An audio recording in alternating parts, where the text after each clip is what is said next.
আসসালামু আলাইকুম। আশা করি সবাই যে যার স্থান থেকে ভালো আছেন। আমরা এখন এইসব আইসি ফুলবাড়িয়া ময়মনসিংহ। মেন টপিক হলো এটা একটি দর্শনীয় স্থান হিসেবে এখানে এখনো সড়কগুলো কাঁচা রয়ে গেছে। এগুলো বর্ষার মৌসুমে খুবই কষ্টকর মানুষের চলার জন্য। আমরা এখন এক চাচার কাছে শুনবো যে এই জায়গায় সরকারিভাবে কোনো সড়কগুলোর উদ্যোগ নেওয়া হয়েছে কিনা, আজও কোনো সরকারি লোক কর্মকর্তা এই জায়গায় আসছে কিনা। এখন আমি আমার সামনে একটি চাচা আছে, তার কাছে শুনবো। আসসালামু আলাইকুম। চাচা ভালো আছেন? এই যে একটা আমাদের এই যে ফুলবাড়িয়া থানার একটি যে দর্শনীয় স্থান, এই দর্শনীয় স্থানের জন্য সরকারিভাবে কোনো উদ্যোগ নেওয়া হয়েছে? এগুলা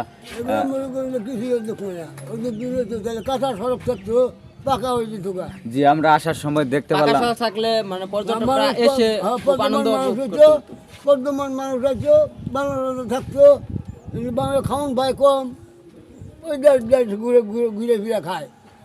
দেখতে পারতেছেন অনেকগুলা মাঠে দেখতে পারতেছেন বানর, মানে ছিটাইল বিটালের মতো।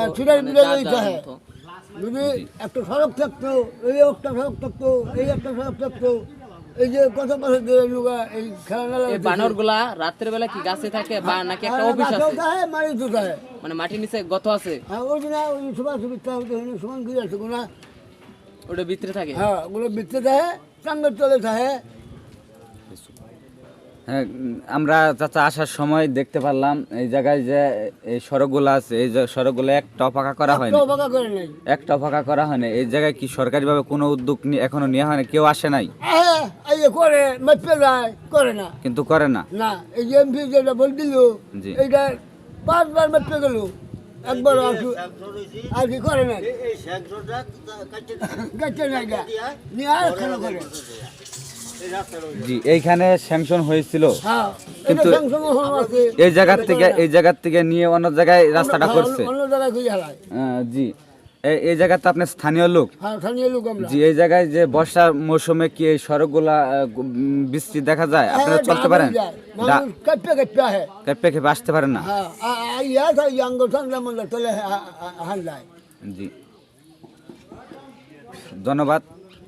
গাইস, আমাদের এই জায়গায় স্থানীয় চাচার কাছ থেকে শুনতে পারলেন যে এই জায়গার পরিস্থিতিটা কেমন।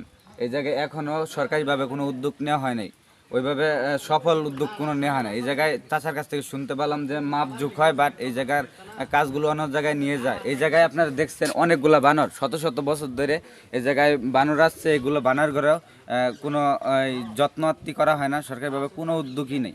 আমি অবশ্যই আমাদের যে বর্তমান এমপি সাহেব, তার কাছে অনুরোধ করব যে এই রাবার বাগানের যথাসম্ভব কোনো উদ্যোগ নেয় এবং এই রাবার বাগানটা যেন পুরো বাংলাদেশের সামনে একটি দর্শনীয় স্থান হিসেবে পরিচিতি পায়। সো সবাই ভালো থাকবেন, ধন্যবাদ।